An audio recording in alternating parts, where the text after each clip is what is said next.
एक कुत्ता है, गाड़ी में जा रहा है ना? और गाड़ी में जाते जाते वो शीशे में से देखता है, शीशा बन गया क्योंकि कूदना पड़ेगा, और वो शीशे में से जीव चिढ़ाता है। हमको तो चिढ़ा रहा है ना, और जो उस कुत्ते को देख रहा है तो वो अपने आप में क्या बोल रहा है, ये मेरे को चिढ़ा रहा है, बोला देख तेरे से बढ़िया तो सौभाग्य मेरा है, तेरे से बढ़िया है।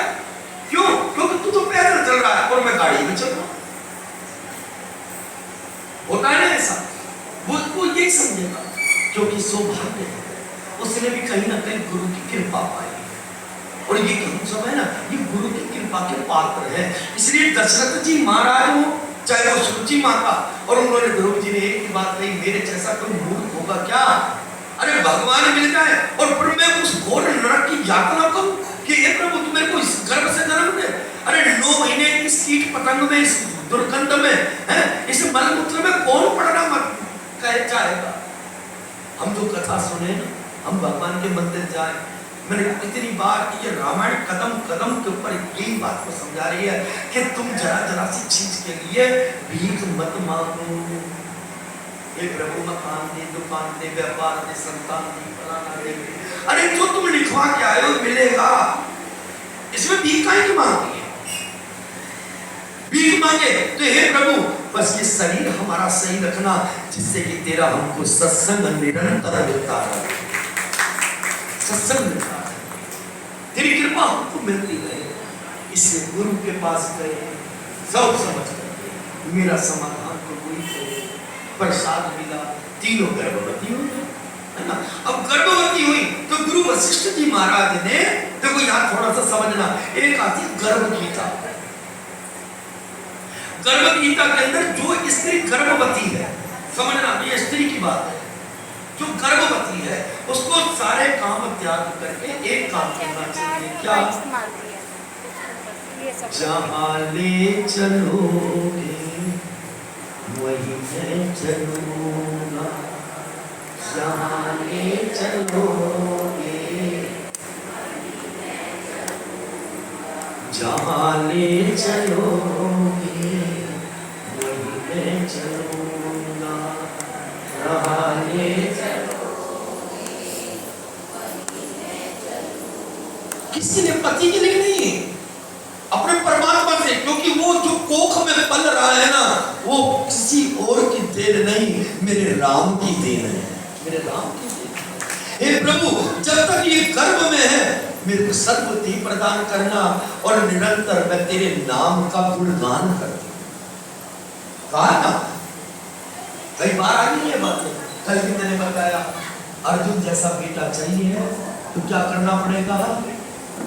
अर्जुन जैसा बेटा चाहिए तो कुंती बनना पड़ेगा, राम जैसा बेटा चाहिए तो कौशल्या बनना पड़ेगा।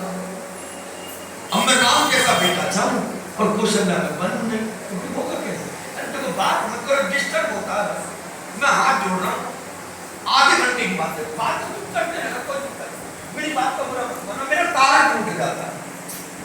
मैं आप लोगों में मेरे को तुमने बैठाया है ऐसी जगह, मेरे को सब कुछ नजर आ रहा, मैं क्या करूं?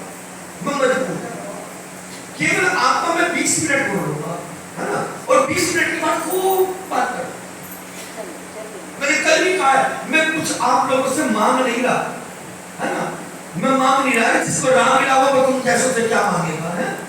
मैं केवल इतना चाह रहा हूं कि जितनी देर सत्संग चले बड़ी शांति से सत्संग, क्योंकि तार जुड़ा हुआ है, और ये तार कट गया तो ये रावण कथा हो सकती है, राम कथा नहीं।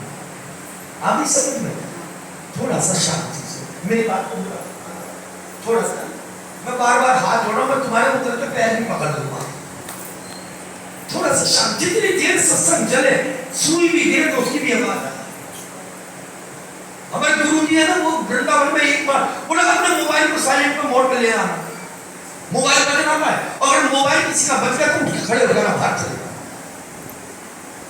क्योंकि मैंने एक बात कही है कि तुम भी निस्वार्थ हो जाओ और मैं भी निस्वार्थ हो जाऊं, ये कथा असर करेगी, पक्का असर करेगी, पर लिहाजा उसको सुने। अभी बात कही ना, वो घड़ी नरक की मानना कौन सी? उन्हें सत्संग मन को ना पाए, अच्छा ना लगे, ये राम कथा अच्छी न लगे, गुरु का ये वातावरण, ये मंदिर का जाना ये अच्छा ना लगे, तो ये समझ के चलना ये घड़ी तुम्हारी नरक की है।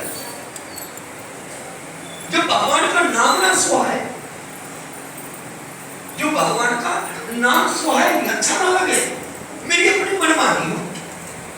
अभी सुरुचि माता है ना, ये क्या कहती है, बोले मेरी लाइफ में कैसे भी जीऊं, तो वही वातावरण हमारा है, मेरी लाइफ है, मेरी जिंदगी है, मैं इंजॉयमेंट करूं, मैं आनंद लूं। अरे ये बार बार थोड़ी ना मिलना, मैं खूब इसका मजा खूब आनंद लो, पर ये समझ के चलना जो आनंद लेने वाला, जो मजा देने वाला है, वो नरक की खान है। हम लोग सोच रहे हैं स्वर्ग में, अभी मैंने कहा हमारा सबसे बड़ा जो देवता वो क्या है, बोला हमारा बैंक बैलेंस, ये हमारा सबसे बड़ा नाम है। बोल है कि नहीं है? अरे हाँ तो बोलो। पर एक बात याद रखना, ये रामचरितमानस है, इसमें एक ही बात की घोषणा करी है कि एक तरफ तुम्हारा बैंक बैलेंस है और एक तरफ ब्रेन बैलेंस है, और मैं कहूं कि इनमें से दोनों में से एक उठा लो तो क्या उठाओगे? ऐसा उठा लो, उसकी तो जरूरत है। पर यार ये जो कथा बनी है ना, ये सच्चाई है, ये कोई नकल नहीं है, ये भगवान की वाणी है। बोला एक तरफ ब्रेन बैलेंस है और एक तरफ बैंक बैलेंस है। अरे बैंक बैलेंस को लात मार देना, ब्रेन बैलेंस पहले उठा लेना। अगर ब्रेन बना रहा तो ये बैलेंस भी तुम्हारा बना रहेगा। जो बुद्धि होगी तो इस्तेमाल कर लोगे। मैंने कई जगह देखा है, अब पैसा इतना है, बुद्धि नहीं है। हो रहा है ऐसा, हम आराम से खर्चे कर रहे हैं, हम इधर से उधर भाग रहे हैं। क्यों? क्योंकि ब्रेन नहीं है, दिमाग नहीं है, बुद्धि नहीं है। अब बुद्धि आएगी कहां से? बुद्धि आएगी कहां से? बिनु सत्संग विवेक ना होई, ये जब तक सत्संग को नहीं सुनोगे। मैं कई बार मेरी बात का बुरा मान जाते हैं, रात दिन जब कितने तुम भजन कर लेना और कितने चिमटे खुड़का लेना और कितनी ढोलक बजा लेना, तुम्हें मुक्ति नहीं मिल पाएगी। बहुत कड़वी बात है। और जहां पर ये शब्द मैंने बोला था ना, वहां से उन्होंने धक्का मारा, मेरे को धक्का भी लगा है ये शब्द पर। ये जो मैंने शब्द आपको बोला है, ये शब्द मैंने एक जगह और बोला था, वहां क्या हुआ? बोले धक्का लगा। और हुआ क्या? बोले मैं कम से कम 500 आदमी छोड़ के आया था, वहां 5 आदमी नहीं रहा। अब बताओ क्या करोगे इसको? ब्रेन बैलेंस का, बैंक बैलेंस का। ये राम कथा जब ही सुनाएगी जब आपका ब्रेन बैलेंस सही होगा। दिमाग हमारा उधर है तो सुनेंगे कहां, जाएंगे कहां? कितने करते रहना। मैंने अभी एक आसान तरीका बता रहा, मैं दोबारा बता रहा हूँ, बाद में आए ना ये लोग बात जितने भी हैं, क्योंकि इनका समय नहीं है ना थोड़ा सा, क्योंकि बिजी आदमी, बिजी लाइफ है, हमारे पास समय नहीं है। क्योंकि ये ये राम की कथा में सुनी हुई है, क्या करेगा राम? कमान मेरे पास बहुत से आदमी आए, हमारे माता श्री को तो पता है, अरे गणेश जी ये सत्संग तुमको खाने को दे देगा क्या? ये सत्संग तुम्हारे बच्चे पाल देगा क्या? मेरे को ऐसी सी बातें सुननी पड़ी है। मैं झूठ नहीं बोल रहा हूँ, मैं व्यासपीठ से मेरा मेरे को दुख तो होता था, पर मैं तो ये कहूँगा कि मेरे राम मेरे को बचा रहे थे कि मेरे शब्द निकला नहीं मुंह से। ऐसे भी आए कि ये जो कथा कीर्तन सत्संग करता फिरता है ना, ये केवल इसको क्या लालच है? मैंने ऐसे शब्द सुने हैं कि ये केवल चाय का और उसका नाश्ता मिल जाता है, उसके चक्कर में भाग रहा है। अब मैं आपको कहूँ तो आप क्या आ जाओगे? नहीं आओ, है ना? पर मेरे को उसने रोक रखा था, बोला नहीं आज का जो ये दिन है ना, ये तेरी दिक्कत का है, पर यही दिक्कत का दिन आगे तेरे को स्वर्ग में पहुंचा देगा। और आज मैं कहता हूँ चाहे भले जीवन से सब कुछ चला गया हो, पर ठाकुर ने इतनी कृपा करी है कि मेरे हाथ में कोई मनोहर कहानियां या सत्य कथा है, ये कोई नोबल नहीं पकड़ाया, मेरे हाथ में रामायण पकड़ा है। इससे बड़ा क्या होगा? इससे बड़े क्या बात होगी? वो धीरे धीरज की बात है। उस समय मैंने सहन करा। और आज क्या नौबत है, वो जिन्होंने कहा था वो इधर उधर बिखर गए हैं। और मेरे से यदि कोई पूछते भी है तब क्या होगा, बोले नहीं नहीं मेरा सत्संग आज भी बरकरार है। मैंने अभी एक बात कही थी, बोले जीवन में कुछ भी मत करो, ये दीवे जलाने छोड़ दो। मैं आज व्यासपीठ से कह रहा हूँ, मंदिर में बताओ कोई दिक्कत नहीं है, व्रत मत करो, एकादशी मत करो, कुछ मत करो, यज्ञ मत करो, अनुष्ठान मत करो, बस केवल अपने घर के अंदर एक नियम ले लो। ले सकोगे बोल दो, निकली आवाज क्यों? अरे तुम्हारे अंदर ये धीरजता होगी, अगर तुम्हारे को ऊपर राम के ऊपर विश्वास होता तो तुम उछक के कहते नहीं नहीं हमको बताओ। अभी मैं कहूं कि एक जगह बोलो तुम्हारे को 10,000 रुपया पर डे मिलेगा, तब क्या कहोगे? अरे नहीं नहीं नहीं कल को बताओ, होगा कि नहीं होगा? और मैंने कहा कि मैं तुम्हारे को एक आसान तरीका बता रहा हूँ, 40 दिन करके देख लो, फायदा होता है तो करते रहना, और फायदा लाओ तो तेरी किताब देखो। कुछ भी मत करो, कुछ भी मत करो, केवल एक काम कर लो। ये श्रावण मास है, और श्रावण का मास क्या है? बोले पुरुषोत्तम मास है। इससे ऊपर कोई मास नहीं बना। मास मतलब महीना, इससे ऊपर कोई नहीं बना। एक कार्तिक और एक श्रावण है ना, और दोनों एक दूसरे के पूरक है। कार्तिक में विष्णु भगवान और श्रावण में शंकर जी। और मैंने शुरू में भी आज कथा में बता दिया, ये एक दूसरे के पूरक है। राम में और शिव में भेद करने वाला महापातकी है, महानरकगामी है। उन्होंने कहा केवल एक काम कर लो, कर सकोगे बोलो, और जो कुछ मिल जाए तब कुछ दे दोगे, और बिना मिले ना दोगे, मैंने मिलेगा तो दोगे। अरे मैं ये कह रहा हूँ, चाहे वो कितना ही बेकार व्यक्ति क्यों ना हो, मैं बेकार हूँ, मैं निकल, मैं अपने आप से कह रहा हूँ, और मैं संसार में इस संसार रूपी कीचड़ में सना हुआ, ठीक है ना, फिर भी एक जुबान निकल के आ रही है। ये मेरी वाणी मत समझना। आज सावन के महीने में इस त्रयोदशी के दिन शिवरात्रि का दिन है, बस यही समझ के चलना, तुम्हारा भोलेनाथ, तुम्हारा शंकर भगवान, तुम्हारा इष्ट देव, तुम्हारा तो वो आराध्य देव और देवादि देव तुमसे एक प्रार्थना कर रहा है कि अपने अपने घर में एक रामायण ले आओ और 2 चौपाई भगवान शिव को सुनाना शुरू कर दो, तुम्हारे बारे में आएगी। जल चढ़ाने से प्रसन्न नहीं होगा, पक्की बात है, कितनी बाल्टी पर बाल्टी डालते रहना। ये कहता कि कोई आए और आकर के मेरे को राम कथा सुना, समझ पा रहे हैं?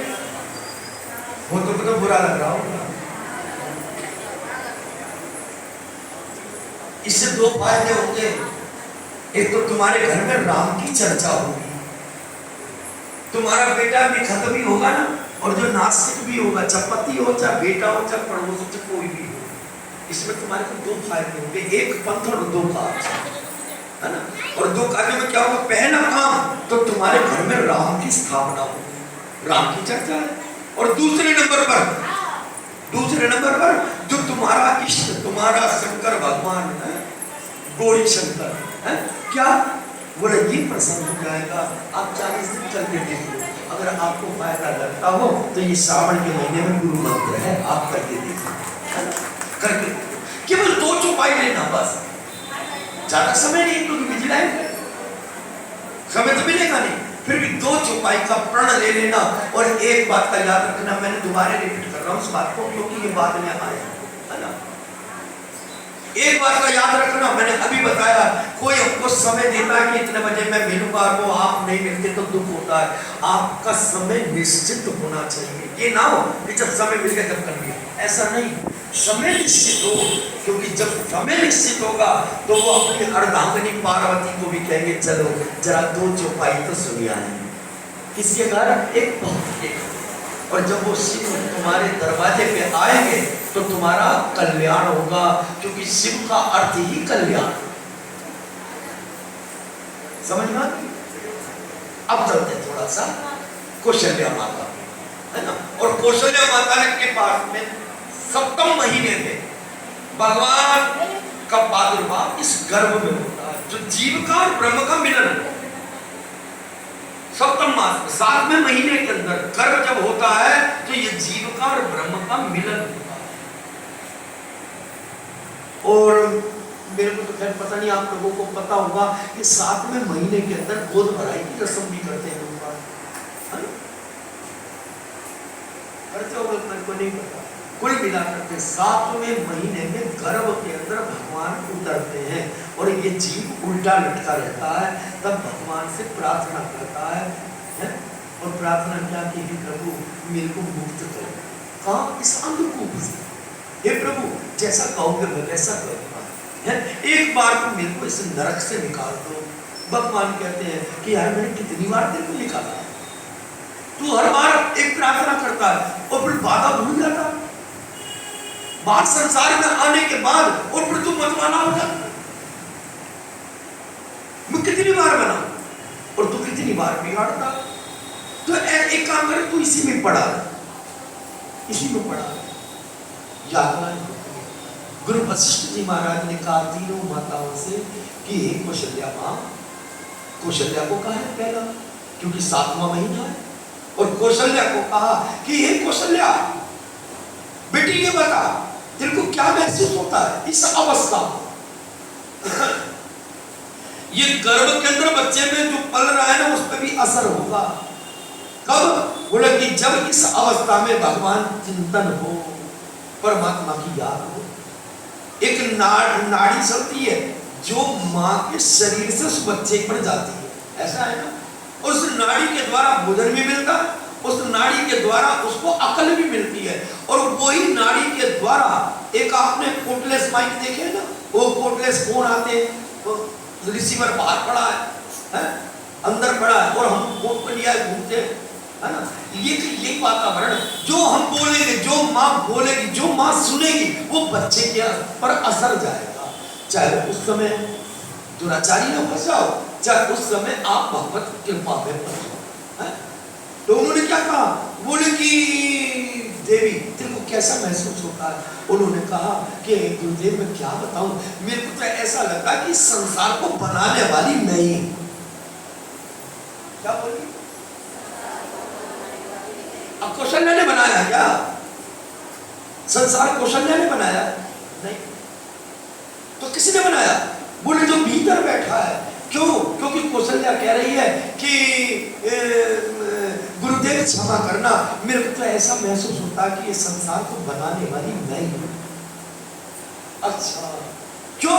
क्योंकि इसमें राम बैठा है और संसार को बनाने वाला केवल राम है, केवल राम है ना। माँ सुमित्रा से पूछा, हे सुमित्रा तेरे को कैसा महसूस होता है? वो सुमित्रा बोली कि गुरुदेव मैं क्या बताऊं, मेरे को तो ऐसा महसूस होता है कि मैं जितनी सेवा कर सकूं, क्योंकि सेवा में बड़ा आनंद है, सेवा में आनंद है, और हम सेवा से पीछे हट जाते हैं। किसी ने कहा जरा ये सेवा कर, नहीं हमारी इंसल्ट हो जाएगी, ये सुंदर साड़ी है और ये जो गहने पहने पर इसकी क्या वैल्यू रह जाएगी? कोई क्या देखेगा और क्या समझेगा? इसको ये काम मिला है। सेवा में बहुत बड़ा बल है, और सेवा से एक चीज के अंदर फायदा होता है क्या? क्योंकि काम क्रोध मद मोह मद अंधकार है, ये जो जितने भी चोर है ना, ये सबकी दवा है, लिहाजा हम खाएं। तो जब जब जीव में अहंकार आए तो सेवा में लग जाना, क्योंकि सेवा से अहंकार टूटता है। इसलिए सुमित्रा कहती है कि मेरे को गुरुदेव ऐसा महसूस होता है कि जैसे कि मैं सेवा कराऊं नहीं, मैं बल्कि सेवा करूं। क्यों? ऐसा क्यों? ऐसा क्यों है कि बीच में कौन बैठा गर्भ में? श्री लखनलाल जी। और लखनलाल जी कौन है? लखनलाल जी कौन है? शेष नाम है। अब इनमें दो विचारधाराएं उठ रही हैं, एक कि मैं सेवा करूं, और दूसरी बात कि मैं किसी से ज्यादा फालतू ना हूं। ध्यान दे लेना भाई थोड़ा सा है, हम लोग पिक्चर में ज्यादा रहते हैं। वातावरण ऐसा बनाओ कि केवल हमारी दुआ सलाम बनी रहे, न ज्यादा गुड़ से मीठे बन जाना और न नीम से कड़वे बन जाना, दोनों ही नुकसान देने वाले हैं। आगे समझ में, समाज जीने नहीं देगा, समाज जीने नहीं देगा। ये तो रामचरितमानस है, इसके अंदर राम को नहीं जीने दिया, जानकी को नहीं जीने दिया, और हम ये सोचे कि ये समाज हमको जीने देगा। नहीं नहीं, ये समाज तुमको उछाल देगा। क्यों? क्योंकि तुम समाज के बने हुए, तुमने उनको अपना मान लिया, तुमने अपनी निकटता उनसे बना ली, तुमने उसके अंदर भाव पास में हम बंद गए। मैं इसके बिना रह नहीं पाऊंगा, ये मेरे बिना नहीं रह पाएगी। अरे तू कहाँ है, कहाँ है? मैं तेरे इंतजार कर रही, मैं तेरा इंतजार कर रहा हूँ। अरे तू नहीं आएगी तो हम भोजन नहीं करेंगे, तू नहीं आएगी तो हमको चैन नहीं मिलेगा, है ना? ऐसा ही वातावरण है। चाहे भले ही हम बेटी के नाते मिले, चाहे हम बहू के नाते मिले, चाहे हम बहन के नाते मिले, पर ये ध्यान रखना, ये ध्यान रखना, इस समाज ने किसी को नहीं छोड़ा, किसी को नहीं छोड़ा। ये समाज है, ये जो रामायण है ना, वो केवल इसी बात की घोषणा कर रही है। राम ने समाज को अपना समझा था, और समाज ने राम को क्या दिया? पत्नी त्याग। चाहते तो कह सकते थे जानकी गलत नहीं है, जानकी रावण की कैद में जरूर है, पर उसको स्पर्श नहीं है। और सबसे बड़ी बात, हरने वाला कौन है? उसका हरण करने वाला कौन है? रावण। और रावण तो अगर नीयत खराब होती तो उसको राजमहल में ले जाता, अशोक वाटिका में नहीं रहता। हम चाहे कितने सुथरे बन जाए, कितने हम आज्ञाकारी बन जाए, और कितने हम किसी में घुस जाए, पर ये याद रखना, एक लिमिट रखना अति दुखदाई है। ज्यादा हंसना, ज्यादा बोलना, ज्यादा खाना, ज्यादा चलना, ज्यादा देखना, ज्यादा मिलना, ये रामायण की सीख है। हम क्या करते हैं? गुस्सा आते हैं, नहीं नहीं नहीं नहीं, वो तो मेरी पक्की सहेली है, वो मेरा पक्का सहेला है, ले गुस्सा।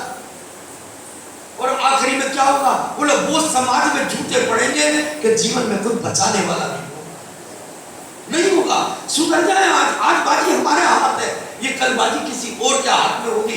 केवल कुछ नहीं बचेगा, केवल हम बेइज्जत हैं, क्योंकि ये समाज ने किसी को उठाया नहीं है, समाज ने हमेशा सबको गिराया। मैं अपनी बात कह रहा हूँ, मैं यहाँ पर सबको बहन बेटी समझ के चल रहा हूँ। मेरी 65 साल की उम्र है, ये मेरी उम्र कोई प्रेम करने वाली नहीं है। हाँ, प्रेम कोई शब्द बुरा नहीं है, प्रेम को हमने बदनाम करा, प्रेम को हमने बेकार करा है? प्रेम शब्द गलत नहीं है, प्रेम माँ से भी होता है, प्रेम बहन से भी होता है, प्रेम बेटी से भी होता है, और प्रेम बहू से भी होता है। क्या वो साथ के साथ में हमारी निगाह गलत हो गई क्या? बोलो ना, है? अरे तुम भी उस समाज में जी रहे हो। अगर आज तुमने किसी को नीचे दबाया है तो यही समझ के चलना, यही समझ के चलना, राम कह रहा अगला नंबर तेरा है, अगला नंबर तेरा है। तू भी नहीं बचेगा, तू भी नहीं बचेगा, तू भी नहीं बचेगा। तो ये जो चीजें हैं, हम ये कहना छोड़ दे। हम रामायण क्या सिखा रही है? हम एक दूसरे के ऊपर कालस पोत रहे हैं, हम एक दूसरे के ऊपर कीचड़ उछाल रहे हैं। अरे तुमने कितनी बार ये रामायण सुनी, कितनी बार भागवत सुनी है? और यही बात आई है कि जब सबके अंदर राम बैठा है तो अपमान किसका कर रही हो? अपमान किसका कर रही हो? अगर तुमने किसी के ऊपर कीचड़ उछाली है ना, तो यही समझ के चलना तुमने बाबा के ऊपर ही कीचड़ उछाला, क्योंकि जो बाबा तुम्हारे भीतर बैठा है ना, वही खाटू श्याम दूसरे के भी भीतर बैठा है। जो राम तुम्हारे भीतर है, वही राम सामने वाले के ऊपर भी है। तो अपमान किसका कर रहे हो तुम? राम का। अपमान किसका कर रहे हो? किसका कर रहे हो? अब इसके अंदर शब्द धीरे हो गया, क्योंकि हम दबे नहीं। दबे क्यों? मेरे में कमी क्या है? हम दबे क्यों? राम को दबना पड़ गया, और हम क्या कर रहे हैं? बोले राम के भी बाप बनना चाहते हैं, बोले राम को दबना पड़ गया, और हम नहीं दबेंगे, हम उछल के चलेंगे, हम छाती तान के चलेंगे, थोड़ा सा नम के चलो। बड़े बुजुर्ग कहते थे ना, अरे बेटी जरा नम के चल, बोलते थे ना, अरे बोलो ना, बोलते थे ना, नम के चल। हमारे राजस्थान में कहावत है, ए आड़ी है नम के चाले, बोलते थे, ये आड़ी नाम के चल, वो काट जाता है, ऐसे बोलते थे। कुल मिलाकर वो कहते थे नभ के चरणों। ये सुंदरता जो मिली है ना, ये टिक्का बिंदी करने के लिए नहीं, ये सुंदरता पुरुष को मिली है ना तो खाली जुल्फे बनाने के लिए नहीं है। दोनों तरफ की बात है, स्त्री पर भी और पुरुष पर भी, दोनों पर बात है। अति दुखदाई है, अति दुखदाई है। बस ये समझ के चलना, ये रामायण की बहुत बड़ी सीख है, बहुत बड़ी सीख है। अति दुखदाई है समय समय पर मिलना। अपना रिश्तेदार बगल में नहीं बसाते, क्यों भाई? जो प्रेम बना हुआ है ना, गड़बड़ हो जाए, बिगड़ जाएगा, है ना। एक हमारी घनिष्ठता जो ज्यादा बढ़ जाती है ना, मैं यहाँ देख रहा हूँ एक नाटक पर, अरे तू कहाँ है? मैं आ रही लटका चल बैठ गए। अब ये कोई राम की कथा सुनाने के लिए नहीं बुलाया आपको, तुम्हें भागवत नहीं सुनाएगा, तुम्हें सत्संग नहीं सुनाएगा, तुम्हें क्या करेगा? उन्हें चले जरा तेरे पर टाइम हो तो जरा सा लाल किला घूम गया, लटकाओ बैग और काला चश्मा लगाओ, फर्स्ट क्लास एन बन करके जाओ। और ये समझ के चलना, ये ध्यान रखना, ये बहुत कड़वा सच है, बहुत कम हजम होगा और शायद हो सकता कल संख्या भी कम हो, है ना। क्यों? क्योंकि सबको मालूम है ये जो है ना, ये कथा, ये हमारी कथा सुना रहा है, इस पंडित को तो मैं सब किसी दिन एक बार ये हमारे हफ्ते लगता है। और मेरे को भी गिराने वालों ने कसर नहीं छोड़ी, पर बचाने वाला तो मेरा राम है, बचाने वाला तो राम बैठा है। और जो अपने आराध्य को मजबूत बना ले रहा है, फिर समाज तो क्या, समाज का बाप भी तुम्हारा कुछ नहीं बिगाड़ेगा, कुछ नहीं बिगाड़ेगा, है ना, कुछ नहीं बिगाड़ सकता। इसलिए सुमित्रा मां कहती है कि हे गुरुदेव मेरे दो भाव है, क्या? उबासी आती है। अब चाय नहीं मिली ना किसी को,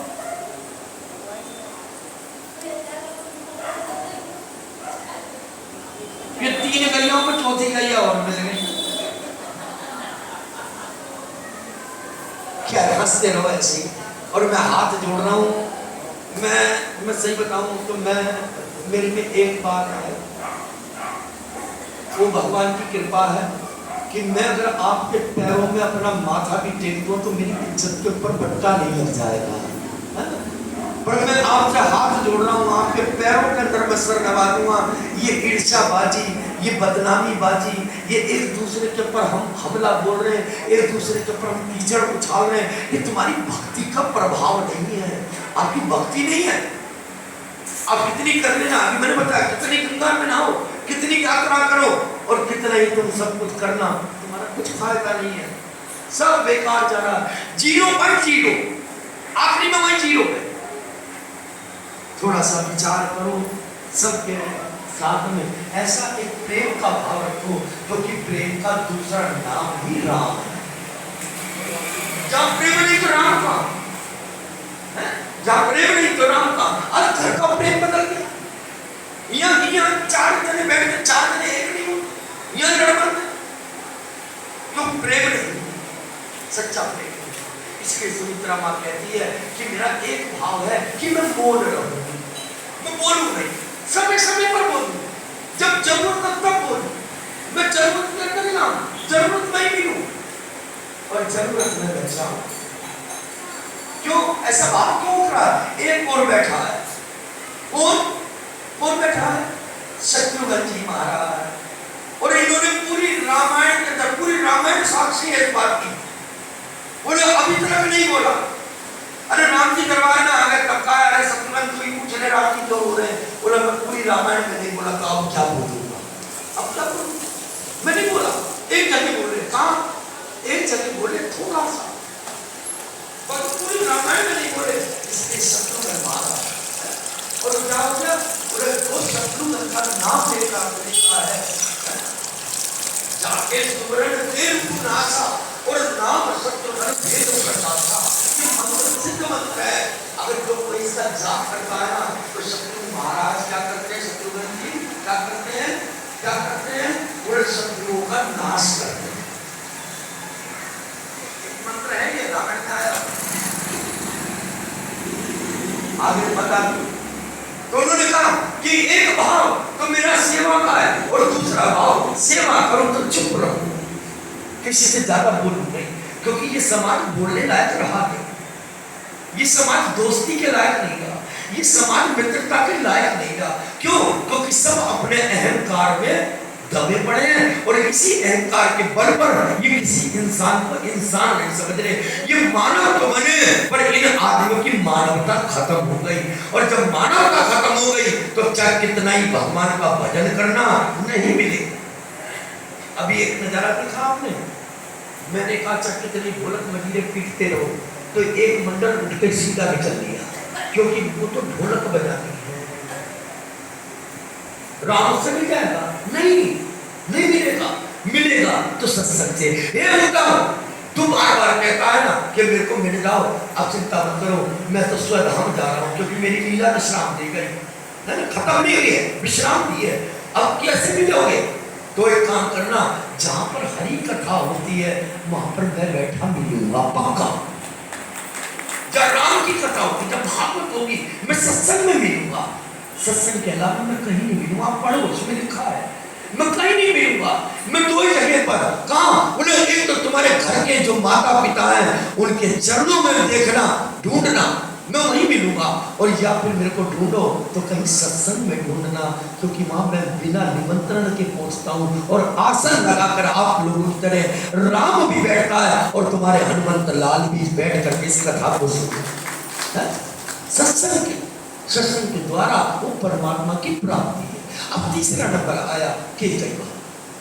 केकई से पूछा गुरु जी ने, केकई क्या बात है बेटी, कैसा लगता है? केकई कहती है, ये गुरुदेव मैं क्या बताऊं, मेरे को आज ऐसा महसूस होता है कि ये जो है ना, मैं निरंतर इस समाज है, ये समाज जो है ये नारायण है, ये नारायण का रूप है। मैं क्या करूं? एकांत में जाऊं और एकांत में हरि चिंतन करूं। तो भरत जी महाराज कहाँ गए थे? कहाँ गए थे? कौन सा गांव है वो? गुरुग्राम है। और गुरुग्राम के अंदर गए, भागवत के रामायण में आया हुआ है, और एकांत में राम को भजते हैं, इंतजार करते हैं चरण पादुका लेकर के कि एक ना एक दिन मेरा राम आएगा। समय आया, चैत्र मास है, चैत्र का महीना है ना, और चैत्र का महीना भरपूर गर्मी है, दिन का समय, उधर रात्रि का 12 बजे और इधर दिन के 12 बजे। तीनों माताओं के गर्भ से काम, क्रोध, लोभ, मोह, मद, मत्सरता, इन सबका त्याग करके 4 पुरुषार्थों ने अवतरण ग्रहण किया है। बोलो राजा राम।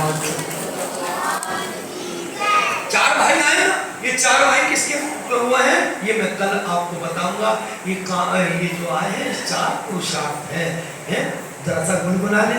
भय प्रगट कृपाला दीन दयाला कौशल्या हितकारी हर्षित महतारी मन मन भारी लीला सिंधु खरारी। भय प्रगट